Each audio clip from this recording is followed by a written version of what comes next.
Imagine being recruited by a website that ends with hub, but your sword is the size of a matchstick. This is precisely the scenario for our boy Nana. Nakajima somehow gets accepted into an elite academy on a distant lone island where boys and girls with special abilities are gathered to combat monsters known as the enemies of mankind. They devote themselves to rigorous training. However, Nakajima is a literal bitch and lacks talent, so other students call him Talentless Kun. In the Anime Loser Handbook, there's always a bully, and for our Talentless Kun, it's Moguo, a fat dude with a thing for being called the Prince of Flames. Nakajima, our forgetful hero, accidentally skips that title, sending Moguo into a rage. However, a good-looking classmate steps in, attempting to put out Moguo's bullying fire. This is Nakajima's daily struggle. Dealing with the chaos of Moguo brings saved only by the intervention of Mr. Ice Cool. Classic loser vibes every single day. The following morning, the class teacher attempts to ignite motivation by showcasing a picture of a monster. The students, seemingly indifferent, couldn't care. The teacher then drops the bomb about new admissions, and a boy named Onodera Kyoa walks into the class. As he introduces himself, Moguo, in his characteristic fatty fashion, stands up and interrogates Kyoa about his talents. However, Kyoya, being a Giga Chad, responds with a death stare that scares the shit out of him and sends Moguo scurrying back to his seat in silence. The teacher informs the class that even he is unaware of Kyoya's talent, making Nakajima suspect that he must be a hotshot.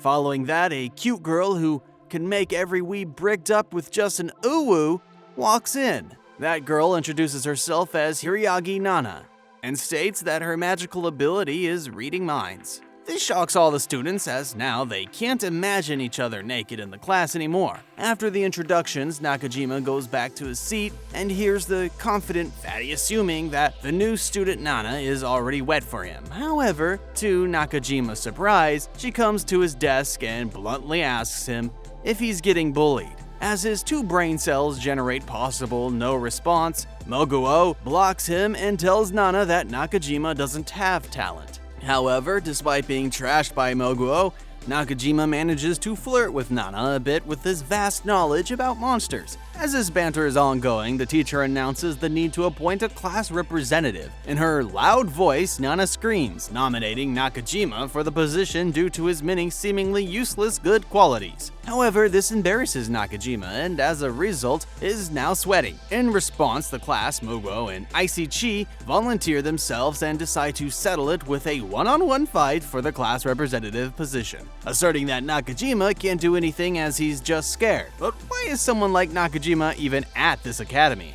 Let's dive into this backstory. Nakajima was raised in a somewhat peculiar household. His father, not proud of Nakajima's seemingly mundane life, sent him to this academy to toughen up and fend off the enemies of mankind. Nakajima's life goal was to become a leader to prove to his father that he can achieve something beyond his seemingly useless life. Returning to the present, after class, Nana is following Nakajima all around the campus like a homeless man, tracking you after spotting change drop out of your pocket. She urges Nakajima to fight for the class rep, but he struggles to man up for that. She continues to follow Nakajima to the canteen where they enjoy delicious dishes. There, Nakajima asks her about the invitation they all received for this academy, nothing that it seemed quite random. Following this, Nakajima inquires about Nana's ability, to which she replies that it feels like the person is talking on the phone when she tries to hear their thoughts. If she could read my thoughts, I would probably be sentenced to life in prison for real. Anyway, after the meal, they decide to explore the island.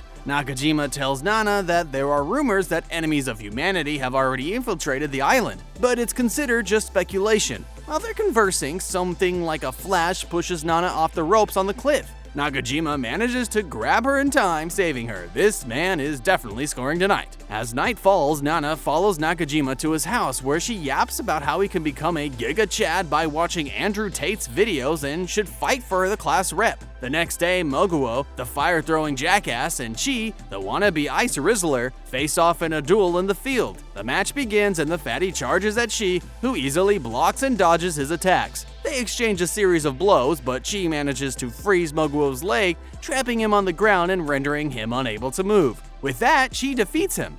However, Moguo, being a sore loser, stands up and goes full Goku for a moment, channeling a large fireball and throwing it towards everyone celebrating Chi's victory. Seeing Moguo's within a moment, Nakajima gets in front of Nana and blocks it using some kind of shockwaves. Nana is amazed and surprised, asking him how he did that. However, Nakajima casually replies that he basically always blocks off other people's spells. Witnessing this Sigma Rizzler move from Nakajima, everyone praises him and he becomes the class representative. Later that day, at the cliff, Nakajima can't believe that he's now the class leader. Nana, seemingly falling for him, glazes him by showering praise about how powerful and talented he is. They then both talk about getting to know each other. No, not that kind of talking, you dirty weeb. Anyways, Nana grabs Nakajima's arms, and her big eyes well up with tears.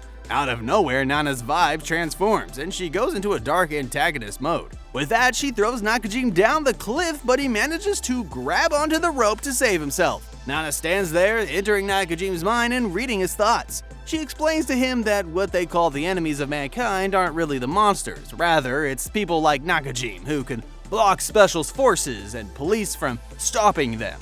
Saying this, she cuts the rope, sending Nakajima down the cliff into the darkness. She then looks at her mobile, revealing a notification that shows the kill count of Nakajima, which reads over 1 million. It means she's saved 1 million people from going GG by the hand of a future monster which she thinks is Nakajima. Nana's sudden shift from cute to a Discord mode can be attributed to the grim reality of the world she inhabits. A year ago, the first monster appeared, wreaking havoc on the entire city and mercilessly slaughtering many. These monsters, however, weren't your typical creatures. Instead, they were ordinary humans who had been awakened by paranormal talents, turning them into bricked-up maniacs. Following the first incident, more of these local humans with similar abilities started popping throughout the city. Immune to humanity's laws and ethical codes due to their blocking powers, these individuals posed a unique challenge. So as a conciliatory measure, nations launched a countermeasure to use the talented as military to fight off these blockers. However, they all went, "We are the government now," and instigated chaos by retaliating against the very nations that sought to control them, leading to a full-scale war. After 5 years of relentless bloodshed, have finally seen humanity emerge victorious in the war against the empowered individuals. This victory has reshaped the world, giving rise to numerous elite academies, openly training these talented individuals for their future. Now here Nana finds herself with a mission as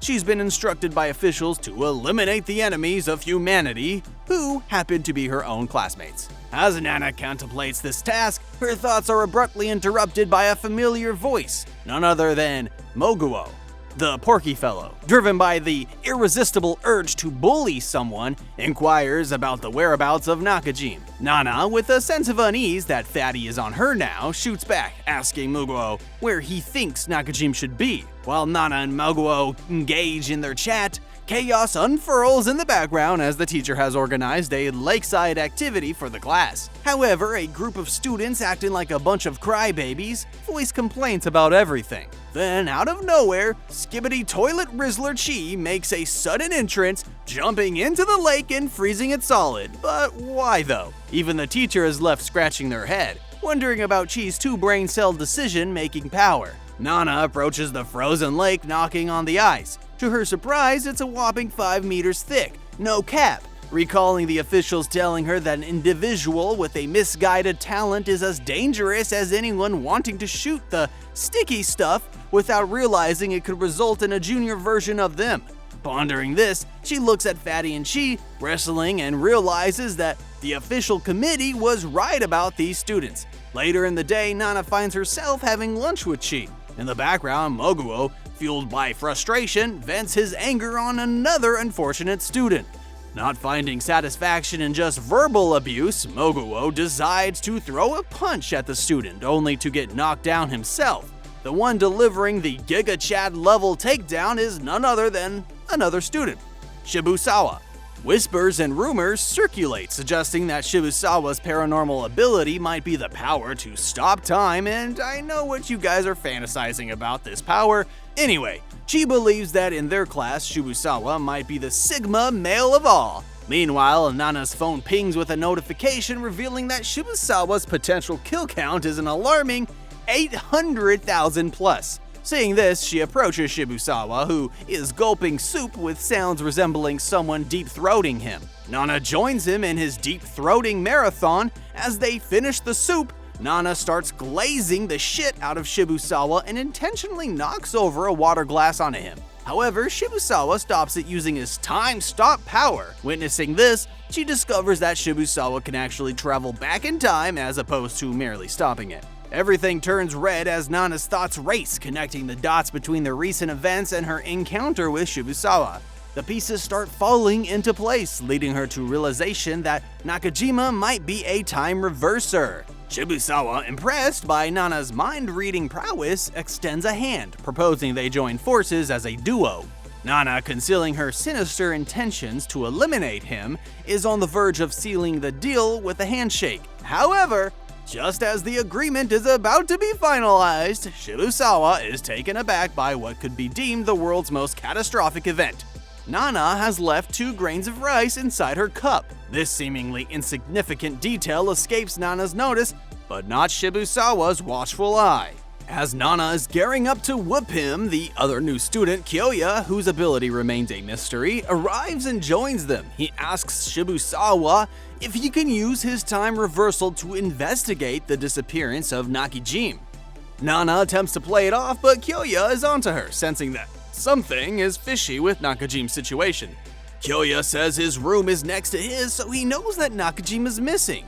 Fueled by his fetish with hair, Kyoya grabs Nana's hair, seemingly interrogating her. However, Nana, well-prepared and composed, takes the upper hand in their detective conversation, skillfully deflecting Kyoya's questions and suspensions, driving him away.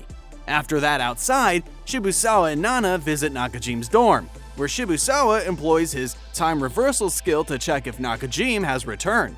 She manages to convince Shibusawa and lure him into a specific spot where she claims to have witnessed Nakajima being devoured by a monster, aka the enemy of humanity. At the designated spot, Shibusawa gets bait by Nana and utilizes his time reversal skill, travels back 24 hours, and gets under 5 feet of ice. On the flip side, Kyoya conducts his own investigation on the cliff where Nakajima was last seen. Displaying superhero-like coolness, Kyoya takes a daring leap into the ocean to delve into the depths of the mystery. The next day unfolds with heavy rain, leaving students drenched as they arrive at the college. Fatty and the Rizzler Chi, however, notice the absence of Shibusawa and Nakajima, finding it rather strange. Their somewhat brain-dead heads lead them to suspect that Kyoya's absence might be linked to the disappearance of these students. Out of the blue, Rizzler Chi gets a bit hard and pulls a girl back pinned against the wall move on Nana. Swiftly, Nana gives him a reality check, making him realize he has a girlfriend in the class and should not flirt with other girls. This surprises Chi, as Nana seems to be aware of his affair, eager to know how she found out. Chi questions Nana, but Kyoya interjects with the umbrella theory, standing drenched with a seaweed on his head. My man looks like he just dove in the water. Afterwards, Nana invites Kyoya to eat lunch with her, but instead of a friendly invitation, she bluntly tells him to go away. A couple of hours later, Nana notices a piece of seaweed stuck in Kyoya's head. Rather than ignoring it, she points it out, and Kyoya appreciates her honesty, thanking her and suggesting they become friends. They decide to spend their time playing games together. During their gaming session, Kyoya opens up to Nana about his struggle to make friends as other students find him weird. Nana corrects him, stating that he doesn't come off as rude, but more like a Sigma male. Intrigued by the unfamiliar term, Kyoya asks for an explanation, and Nana provides him with the meaning, prompting Kyoya to happily write it down in his notebook. Kyoya then invites Nana into his room and reveals the reason behind his presence on the island. He's searching for his missing younger sister. He also reveals that while investigating, he found Nakajima's watch. Seeing the watch, Nana starts sweating, wondering how the hell this boy managed to find Nakajima's belongings. Kyoya, not entirely understanding the term Sigma male, and invites Nana to the cliff where Nakajima was last seen. While investigating, Kyoya puts his hand inside his shirt, prompting Nana to question his odd behavior. Kyoya explains that he likes fidgeting with silky things when he's deep in thought, saying that Kyoya asks her if he can touch it, She rejects him. Well, duh, it's pretty weird, dude. He then gets into detective mode and asks Nana where she was in the evening the day Nakajima vanished. Nana replies that she was with Nakajima but is curious why he specifically asked about the evening. Kyoya reveals that he's found Nakajima's watch, the time was 6:10, so that's when something happened to him. However, Nana lies and that they parted ways right there on the cliff. Kyoya isn't buying her story and still believes that someone did the deed of killing Nakajima. Nana then suggests that it might be the monsters responsible for Nakajima's disappearance. Kyoya, being smart, throws up another logic that says otherwise. Realizing this guy is a alpha Chad of them all, Nana asks about his talent. Kyoya beats around the bush and asks Nana to read his mind. Nana is unable to read his mind, which really piques her curiosity. He then tells Nana that he brought her there only to inform her about a killer on the loose on the island. The next morning, Nana checks her phone and sees the potential kill count and talent of Kyoya, both of which are unknown. At the school, Nana and Kyoya tell the teacher about Nakajima by showing him his watch as proof. Seeing this, the teacher gets really worried and tells them that he'll take this matter to the higher-ups. However, this weird lolly tails him outside to the vending machine. To her and my surprise, Kyoya purchases a can of milk and afterward he heads to the janitor's closet where he briefly enters and then exits. Once he gets out, Nana goes in to investigate and finds out that Kyoya brought the milk for a cat. No, not that cat. Anyways, the silent serial killer Nana, knowing Kyoya is on her tail, takes it upon herself to unmask his hidden talent so that she could figure out how to send him to the grave. After pondering for a while, Nana deduces that Kyoya doesn't have the ability to smell. She sets him up to go into a room full of gasoline that she rigged to explode when a stove is lit up. As her plan succeeds, she figures out Kyoya can basically cut off his arm or burn it and will regrow a new one. In simple words, he can self-regenerate. After getting his body completely burned like a well-done steak, he regenerates completely in front of Nana. However, seeing Nana is the first one coming to the incident, Kyoya grows more suspicious of her. He then tells her that they should both keep their secrets from now on, and Nana agrees to it. Why shouldn't she? The next day, as Nana is in class, other students are yapping about the explosion that occurred yesterday. On top of that, Fatty Moguo tries to be funny by calling out Kyoya as the cause of the explosion.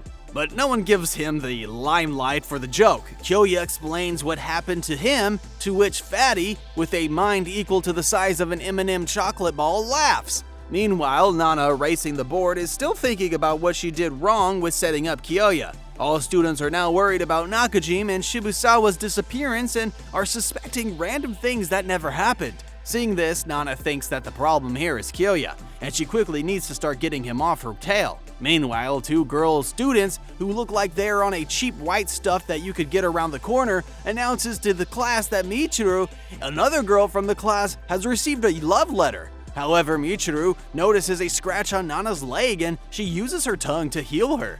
Her talent is that her tongue can heal wounds.